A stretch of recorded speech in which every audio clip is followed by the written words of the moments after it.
Buying the January tech dip. That's our top story today on the Wall Report. I'm your host, Greta Wall. The major indices are all up in today's session, with the NASDAQ leading those gains as tech stocks climb. Even Meta is up today after a sharp plunge over the last week.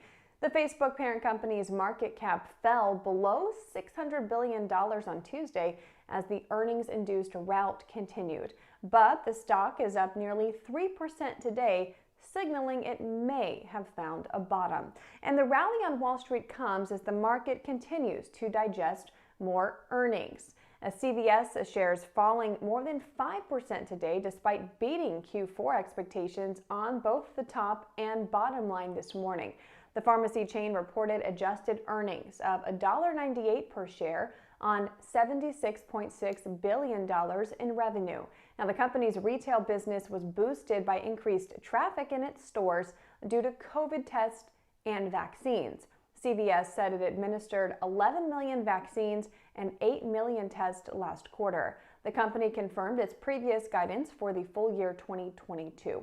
And while CVS appears to be a sell the news victim today, Chipotle shares are rallying after an earnings beat. Shares currently up about 9% after the restaurant chain reported better than expected profits after the market closed on Tuesday. Chipotle's adjusted earnings came in at $5.58 per share on $1.96 billion in revenue, which was in line with expectations. The company's CEO told CNBC they were able to raise prices without any customer pushback last quarter. Now, those higher menu prices helped to offset rising costs for beef, avocados, and freight. Chipotle also has big expansion plans this year, planning to open 235 to 250 new locations across the U.S. in 2022. The company has now set a long-term goal of 7,000 restaurant locations in the U.S., up from their previous goal for just 6,000. And rideshare giant Lyft's shares have reversed their earlier loss after reporting a slowdown in riders last quarter. The company reported earnings after the market closed on Tuesday, with profits and revenue both beating expectations. But the stock tumbled in after-hours trade on a surprise slowdown in users. Lyft said it had 18.73 million active riders in Q4, down from 18.94 million in Q3, and missing analyst expectations for more than 20 million. But the stock has bounced back in today's session. Lyft said the decline was due to the Omicron surge in December and forecast that impact will carry over into the current quarter. But the company's new CFO said they remain optimistic about 2022 as a whole, despite the short-term headwinds from Omicron. And Lyft's biggest rival, Uber, is up next to report earnings.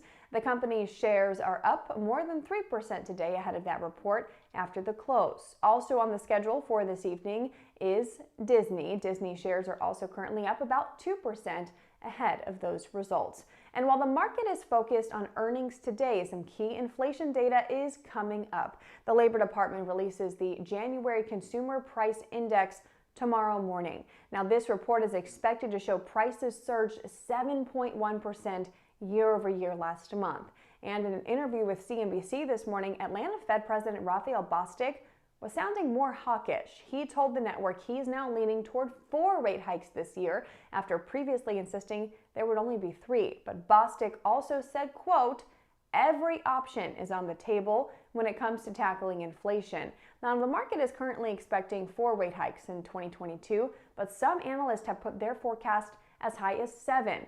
Bostic also previously made headlines for telling the Financial Times the central bank may consider a 50 basis point rate hike in March instead of just 25 basis points.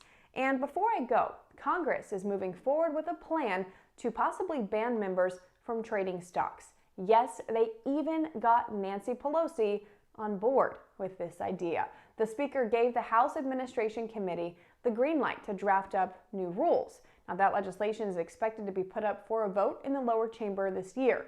Similar legislation is also under consideration in the Senate. So what do you think about the proposal? Should members of Congress be banned from buying stocks? And do you think they currently have an unfair advantage in the stock market? Sound off in the comments, and be sure you don't miss the Wall Report tomorrow. I'm guessing we'll have a lot to talk about after that CPI report in the morning.